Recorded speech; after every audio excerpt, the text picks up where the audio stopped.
Madame, Monsieur, bienvenue à l'actualité du jour de ce 29 octobre 2025 sur Kivu Morning Post. Voici le sommaire. À la veille de la conférence de Paris sur la paix dans les Grands Lacs, la France cherche à obtenir un consensus international pour la réouverture de l'aéroport de Goma, fermé depuis la prise de la ville de Goma par les rebelles de l'AFC M23. En Ituri, les FARDC ont délogé les rebelles CRP de Waza et Gbi en territoire de Djougou après des combats intenses signalés aujourd'hui.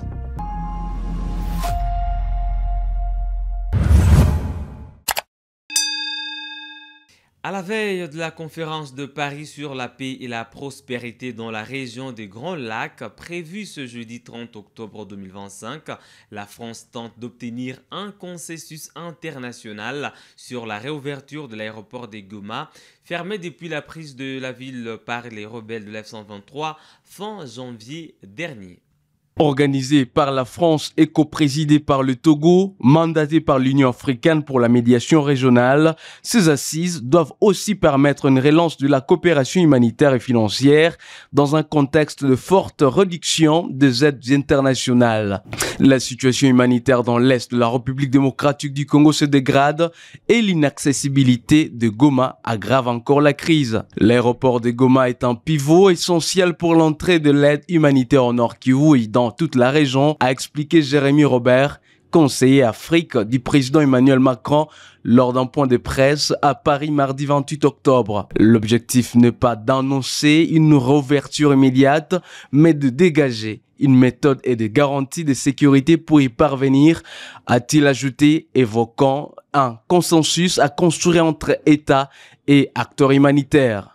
Depuis 9 mois, les vols civils et humanitaires sont suspendus à Goma comme à Bukavu, où l'aéroport de Kavumu reste également fermé. Cette situation complique fortement l'acheminement des vivres, médicaments et équipements de secours vers des zones enclavées et souvent sous contrôle des groupes armés. Pour le gouvernement congolais, aucune réouverture ne peut être envisagée sans supervision directe de la Régie de voies aériennes, RVA. La France, de son côté, estime qu'un accord technique et humanitaire pourrait être trouvé sans remettre en cause la souveraineté congolaise. Les discussions à Paris devraient notamment aborder la mise en place de mécanismes de supervision neutres impliquant l'Union africaine, les Nations unies et les autorités congolaises pour rendre possible la reprise partielle des vols humanitaires. Alors que les financements internationaux se raréfient et que des milliers de déplacés dépendent de l'aide dans le Nord Kivu, la réouverture de Goma apparaît comme un enjeu humanitaire autant que diplomatique. Paris espère qu'un compromis pragmatique émergera, premier pas vers un apaisement régional longtemps repoussé. La vie a repris son cours normal en Dibira, en territoire de Walungu, dans la province du Sud Kivu, après les combats entre la F-123 et la coalition FARDC, armée burundaise et Wazalendo. La F-123 contrôle la cité et les activités socio-économiques se déroulent normalement. Les écoles, marchés et boutiques ont réouvert en toute quiétude. La vie est redevenue normale et toutes les activités socio-économiques se passent comme à l'accoutumée dans la cité d'Enzivira, en territoire de Walungu, après les récents combats entre l'AFC M23 et la coalition FARDC Wazalendo, des combats qui ont concouru à la libération de cette entité. Selon la société civile d'Enzivira, contactée au téléphone par Kivutop ce lundi 27 octobre 2025, toutes les activités tournent à la normale. Son président Ruhu Nemungu Justin précise que certaines écoles, des marchés, boutiques et autres ouvrent leurs portes en toute quiétude. Le mouvement AFC M23 rassure que la sécurité est rassurée dans cette cité depuis sa libération, selon Ruhu Nemungu Justin. Notez que la cité d'Enzivira, en territoire de Walungu, a été libérée le 28 septembre 2025 par le mouvement AFC M23. Ces affrontements avaient contraint plusieurs familles à vider leurs entités pour leur sécurité.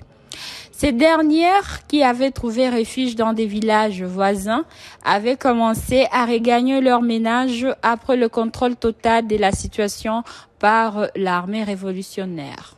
En Ituri, les forces armées de la RDC ont délogé ce mercredi les rebelles CRP de plusieurs bastions, notamment à Ouaza près de Nyamamba et sur la montagne surplombant Gbi. Des combats intenses ont été signalés depuis mardi jusqu'à mercredi dans cette région du territoire de Djougou. Rachidi Koudra, correspondant de Kivu Morning Post à Bunia, nous fait le point. Des combats violents ont été signalés depuis la nuit de mardi jusqu'à ce mercredi entre les FARDC et les mouvements rebelles CRP dans la localité de Ouaza, près de Nyamamba, vers la localité de Gbi, en chefferie de Bahema Nord, en Ituri. Selon des sources sécuritaires, l'armée a lancé des offensives contre les positions rebelles et aurait repris les bastions de la CRP à Ouaza, près de Nyamamba, ainsi que les bastions appelés tapis rouges situés dans les montagnes Seplomba Gbi, en territoire de Djougou. Depuis la nuit dernière, des détonations d'armes lourdes et légères se font toujours attendre à Nyamamba, région proche de Tchomi, en chefferie de Bahema Banyuagi. Cette situation accroît la peur parmi la population locale. Pour l'instant, il est difficile d'établir un bilan précis. Les affrontements se poursuivent jusqu'à l'après-midi de ce mercredi. Rachidi Koudra depuis Bunia pour Kivu Morning Post. À Goma, le maire Katem Bondalieni Julien et son adjoint Désiré Ngabo ont rencontré les propriétaires des bars et d'hôtels de petite taille le 28 octobre 2025. Ils ont discuté de l'interdiction d'employer des filles mineures et de la présence des militaires sans armes dans les établissements. Les autorités ont également fixé l'heure d'ouverture à 11 h et abordé les problèmes des bruits excessifs et des cas suspects. Les propriétaires et tenanciers des bars et hôtels de petite taille ont échangé ce mardi 28 octobre 2025 avec le maire Katem Bondalieni Julien et son adjoint Désiré Ngabo Kisuba à l'hôtel de ville. Plusieurs points à l'ordre du jour ont été au centre des échanges. Les autorités urbaines ont mis l'accent sur l'utilisation des filles mineures, ce qui est strictement interdit. La présence des militaires munis d'armes à feu dans des bars, les heures du début d'activité fixées à 11 h, l'excès des volumes, la dénonciation de la présence des cas suspects pour ne citer que cela. Katem Bondalieni Julien a précisé que ces mesures sont prises pour mettre de l'ordre dans ce secteur et pour la sécurité de la ville de Goma. Ile mamizo de tolérance na bale ba mabar wanapenda kutumikisha sana filme iseta sasa ni kitu kenye tunapiga marufuku leo, kinakataziwa na mwenye atakamatiwa mkile kitu klasi ya mine fie c'est à l'école kwa masomo, lakini leo kuna watu walishopana watumikisha, wanawatia ndani ya mabar, wanawatumikisha sexuellement na vile vile wanatumikisha kwa servant, kitu kenye tumewaambia kama hata shikwa kwa ile hali atazibiwa na sheria. Ingine unatuma mtoto shuleni, unawaza kama mtoto alienda kwa masomo kujifunza, lakini unashtuka na kupatikana mamizo de tolerance. Ile kitu nayo tunakataza. Ukisema mtu maana anapaswa patikana akitumia au mamizo de tolerance kwa sababu anapaswa kuwa ili fie majeur. Hata kupatikana mkile kitu anafanyisha ile kitu atazibiwa na sheria. Très satisfait de ces échanges, les propriétaires et tenanciers des bars ont de leur côté promis leur contribution en dénonçant les bandits. Monsieur Kabano Kabene Prince, l'un des propriétaires des bars, à l'entrée président demande à ses collègues de prendre en compte les mesures prises par les autorités compétentes. Ngambo yetu tunapasha saidia maire kusekirite jushie tuko bamoya benye tunapasha msaidia juu tunaonaka vya mingi. Tunapasha msaidia kama mimi naona mtu mwenye iko na kitu kibaya, mimi napasha communiquer ku mairie service ya sécurité, wala siwezi lalisha mtu mwenye naona iko kitu kibaya. Mimi siwezi lalisha mtu mwenye naona iko na bunduki, mimi siwezi lalisha mwenye naona iko na teni bila ordre ya bakubwa. Mimi naambia wale wanatumikisha ba minere baache kabisa, baende ordre ya sheria, baende ordre ya l'État. Notons que les autorités restent déterminées à mettre de l'ordre dans tous les secteurs de la vie dans la ville de Goma. Les habitants du quartier Lac Vert à Goma ont découvert ce mercredi matin le corps de Salomon Mitima, un homme d'une quarantaine d'années, sur l'avenue Mabanga. Selon le chef de quartier, Dédès Mitima, il aurait été asphyxié par des gaz du volcan Nyiragongo après s'être aventuré dans une zone interdite. Le chef a alerté la population sur le danger des zones à risque et a demandé aux autorités d'installer des signalisations pour protéger les habitants. Je suis de Desmitima, je suis le chef de quartier Lac-Vert. Voilà, ce matin encore, il y a un événement douloureux que nous venons d'identifier. Un corps d'un homme qui a été asphyxié. Il est tombé dans un espace ou bien dans un endroit très gazeux. Comme il était sous ivresse, il a glissé, il ne sait plus comment se sauver.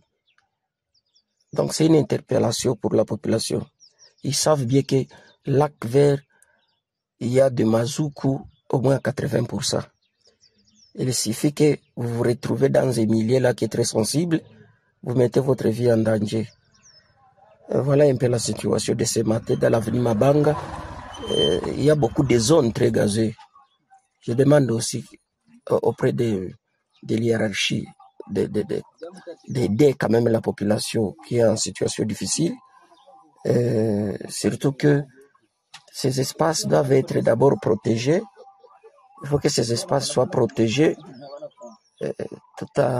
Si on peut avoir quand même des moyens pour qu'on construise à tous ces endroits-là, mettre des panneaux de signalisation. Il y a certains espaces où les organisations nous ont aidés à entourer ces zones-là qui sont très gazeuses, mais ils n'ont pas fini.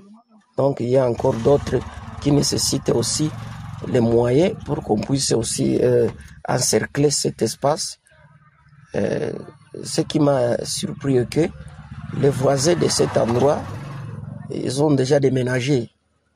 Il suffit qu'il y ait une pluie ou bien un climat là qui est très froid, dis-moi qui est froid, c'est tout. C'est-à-dire les voisins sont obligés de quitter cet endroit et aller se réfugier ailleurs. Et dans le retour, Eric Machagiro, désigné chef de groupement des Rougari depuis 2009, reprend officiellement ses fonctions. Sa nomination suit une reconnaissance coutumière par le Mwamindé et Dieudonné et les grands chefs du territoire de Rutshuru. Le groupement des Rougari, peuplé principalement par les Hutus, Tutsi et Toa, se distingue par sa riche histoire et ses nombreuses initiatives sociales telles que des centres de santé modernes et des organisations pour le développement agricole et environnemental. Suivez ici les détails.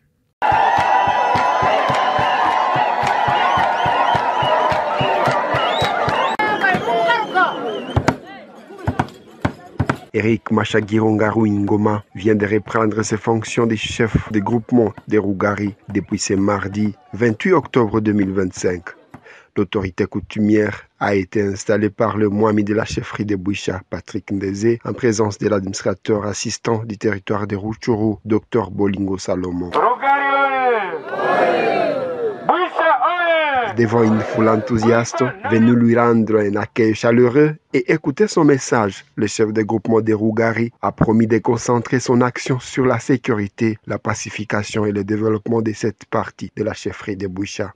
Sécurité, pacification na développement. Musécurité wa ndugu wapendwa, tunapaswa jichungia sécurité. Juu sécurité ya mzuri inatokaka ni kati yetu. Tunapaswa jua kama Rugari itajengwa na sisi wenyewe. Tuendeleshe mlimo. Ni kusema mashamba zetu ziko hapa, tunazijaza ki. Pour sa part, le Mwami Patrick Ndeze, grand chef coutumier de la chefferie de Bouicha, a salué cette reprise des fonctions et promis d'accompagner toutes les initiatives du groupement visant à éradiquer la pauvreté. Il a également reconnu les efforts de M. Rukabu Buhuzu qui a assuré la gestion du groupement durant l'absence de l'ayant droit.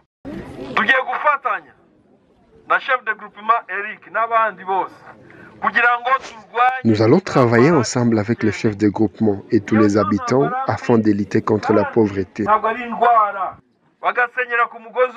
Cette accalmie doit prendre fin si nous nous mettons ensemble.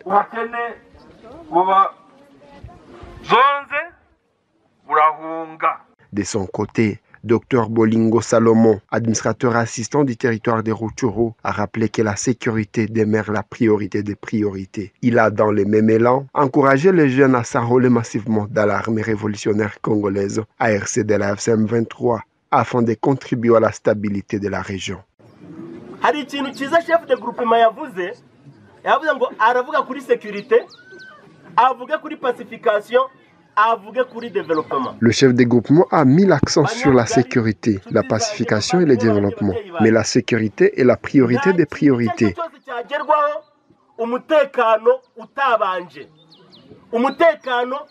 Faites tout pour se désolidariser des groupes armés. Un vrai patriote, c'est celui qui est prêt à verser le sang pour son pays.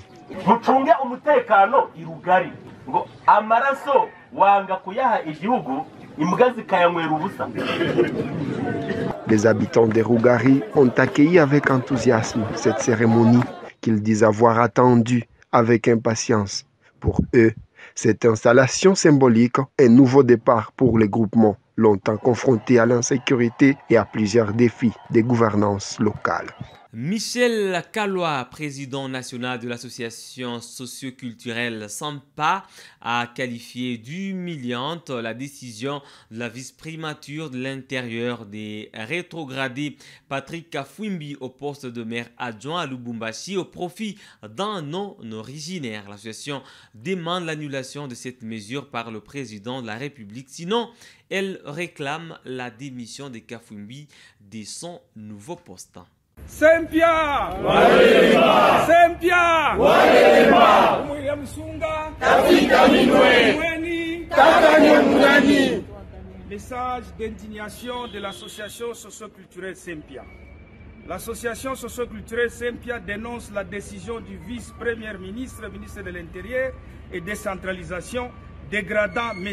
Patrick Kafwimbi, maire ad intérim de la ville de Lubumbashi, au profit de son adjointe Joyce Tunda Kazadi. L'association socioculturelle Sempia qualifie cet acte d'humiliation directe envers le peuple autochtone que nous sommes, dont M. Kafwimbi est issu. De ce qui précède, Sempia condamne avec véhémence cette attitude d'exclusion des autochtones dont nous sommes victimes depuis le début de cette mandature. De ce fait, nous mettons en parallèle cet incident avec d'autres décisions récentes favorisant des non-originaires du Haut-Katanga à des postes stratégiques au grand mépris de peuples autochtones. Par ailleurs, l'association socioculturelle Sempia rappelle que M. Patrick Kafwimbi est membre de la formation politique présidentielle IDPS Tshisekedi et a donc droit de jouir aux avantages y afférents.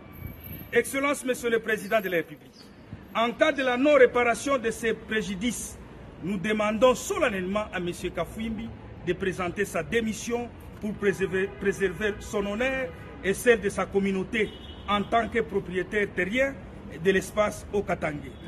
En conséquence, nous alertons Monsieur le Président de la République et chef de l'État sur les risques élevés de conflits découlant de cette situation, tout en vous affirmant que l'hospitalité des Haut-Katangaises ne doit pas être interprétée comme une faiblesse, car dit-on qu'il n'y a jamais eu de petits peuples chez soi, ni de grands peuples chez autrui. Il est crucial, Monsieur le Président de la République et chef de l'État, en votre qualité de garant de la paix et du bon fonctionnement des institutions, d'examiner la légalité de cette décision administrative, tout en adressant les préoccupations équilibrées, d'équilibre ethnique et d'équilibre territorial soulevées. Que vive l'association socioculturelle Sempia, que vivent les autochtones, que vivent les Haut-Katanga, Umwine Musunga, Mweni, Sempia. Le vice-ministre de la Défense nationale Eliezer Ntambwe a annoncé mardi à Boma au Congo central une opération d'identification et de récupération des biens spoliés appartenant aux anciens combattants. Il a affirmé que cette initiative traduit la volonté du gouvernement d'améliorer les conditions de vie de ces vétérans, souvent réduits à la mendicité.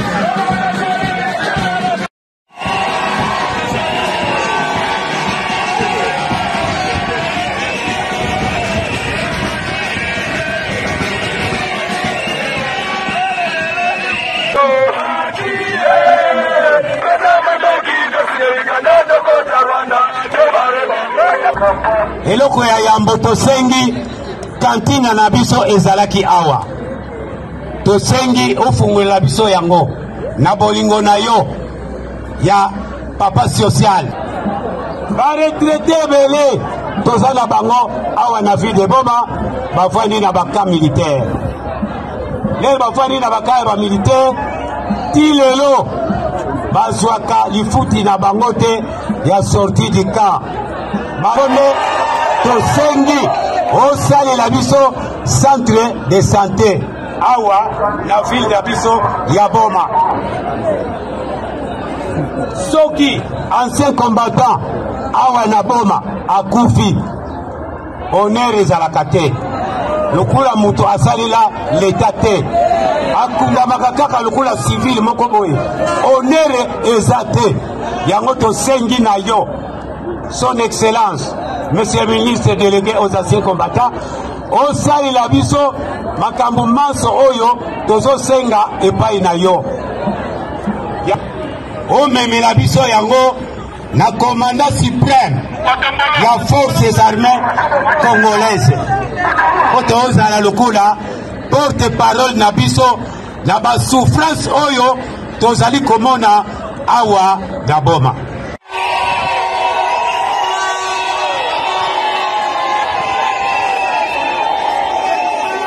Mboka Félix Antoine Tshisekedi Tshilombo atindeli bino mbote. Premier ministre Judith Suminwa Tuluka mwana na bino atindeli pe bino mbote. Mbote mususu euche pa VPM ya défense Gika Bombo mwaja mvita.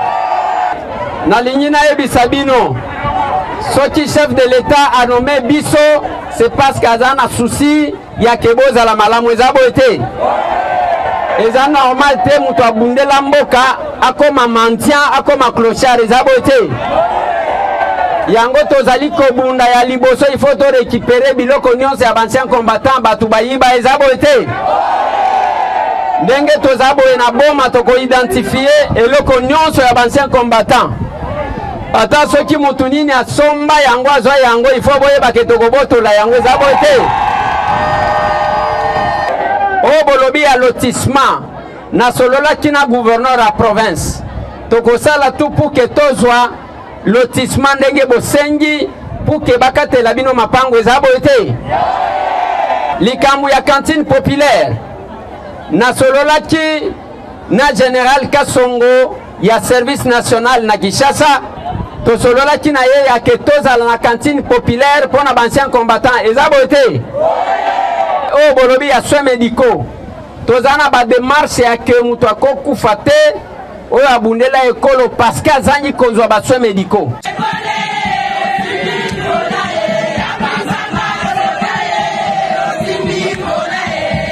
Madame, Messieurs, c'est tout pour l'actualité du jour de ce mercredi 29 octobre 2025 sur Kivu Morning Post.